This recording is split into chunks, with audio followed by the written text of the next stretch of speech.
यदि दो capacitor C1 और C2 सीरीज में कनेक्टेड हो और ये इसके अक्रॉस में जो वोल्टेज है वो V है, तो यह वोल्टेज V C1 के अक्रॉस में वोल्टेज V1 और C2 के अक्रॉस में वोल्टेज V2 में डिस्ट्रीब्यूट हो जाता है, यानी V1 प्लस V2 जो है सो V होगा। अब यदि आपको V1 निकालना हो तो आप कैसे निकालोगे? तो V1 निकालने के लिए आप C1 नहीं लिखोगे, दूसरा क्या लिखोगे? C2 divided by sum over two capacitance C1 plus C2 times total voltage V। वैसे ही C2 के अक्रॉस में जो वोल्टेज है V2 उसको निकालना हो तो आप C2 नहीं लिखोगे, आप लिखोगे C1 divided by C1 plus C2 times total voltage V। ऐसा क्यों कर रहे हैं? किसी भी चार्ज पे जो कैपेसिटर है वो कितना होता है? Q=CV होता है।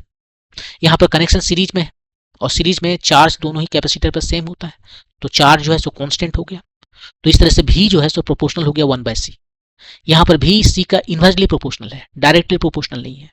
यदि डायरेक्टली प्रोपोर्शनल होता तो हम V1 = C1/C1 plus C2 times V लिखते, लेकिन ये इन्वर्सली प्रोपोर्शनल है इसलिए हम C1 नहीं लिख पा रहे हैं, हमें तो दूसरा वाला लिखना होगा C2 divided bye C1 plus C2 times V। और वैसे ही V2 को लिखने के समय यहाँ C2 ना लिखकर C1 divided by C1 plus C2 times V लिखते हैं।